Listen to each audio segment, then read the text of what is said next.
দৰঙৰ খাৰুপেটিয়াৰ বালুগাঁৱৰ 15 নম্বৰ ৰাষ্ট্ৰীয় ঘাইপথত সংঘটিত হ'ল এক ভয়ংকৰ দুৰ্ঘটনা। বালি ভৰ্তি ট্ৰাকে দুখন বাইকৰ লগতে মহতিয়াই নিলে চাইকেল আৰোহীক।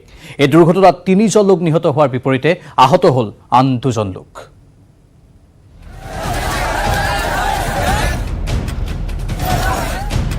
তেজেৰে ৰাঙলী ৰাজপথ, ৰাজ্যৰ কেইবা ঠাইতো পথ দুৰ্ঘটনাত হতাহত বহু কেইজন লোক।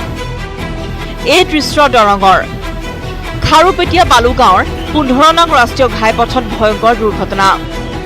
ভয়াৱহ দুৰ্ঘটনাত 3জনৰ মৃত্যু, আহত 2জন। তীব্ৰবেগী ট্ৰাকে মহতিয়াই নিলে 2খন মটৰ চাইকেল, মহতিয়াই নিলে এজন চাইকেল আৰোহীকো। নিহত এজনক ফুলুৰুদ্দিন বুলি চিনাক্ত কৰা হয়। অন্য 2জনৰ পৰিচয় পোৱা নাই এই পৰ্যন্ত।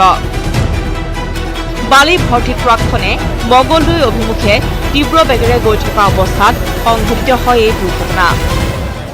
আহতসকলক চিকিৎসালয়ত ভৰ্তি কৰোৱা হৈছে। ঘটনাৰ পিছতেই অঞ্চলজুৰি সৃষ্টি হৈছে তীব্ৰ উত্তেজনা।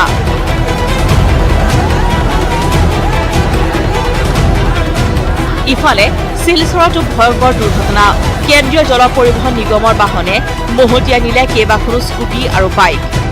গুৰুতৰভাৱে আহত 3জন। ইয়াৰে এজনৰ অৱস্থা সংকটজনক। আহত আটাইকে শিলচৰ চিকিৎসা মহাবিদ্যালয়ত ভৰ্তি কৰোৱা হয়। বাহনখনৰ পৰা উদ্ধাৰ কেইবাটাও বিদেশী সুৰাৰ বটল। ঘটনা সংঘটিত কৰিয়েই পলায়ন কৰে চালকে। বঙাইগাঁৱৰ কাকৈজানাতো সংঘটিত হয় এক ভয়ংকৰ দুৰ্ঘটনা। ৰাষ্ট্ৰীয় ঘাইপথৰ পৰা দ খাৱৈত পৰিল এখন ৱেগনাৰ। পানীত পৰা বাহনখনত আছিল 3জন লোক। সৌভাগ্যক্ৰমেহে আটাইকেইজনৰ প্ৰাণ ৰক্ষা পৰিছে। কোচবিহাৰৰ পৰা অৰুণাচললৈ গৈ থকা অৱস্থাত নিয়ন্ত্ৰণ হেৰুৱাই সোমাই পৰে দ খাৱৈত। এনেদৰেই যোৱা 24 ঘণ্টাত সংঘটিত হোৱা কেইবাটাও দুৰ্ঘটনাত ৰক্তাক্ত হ'ল ৰাজপথ।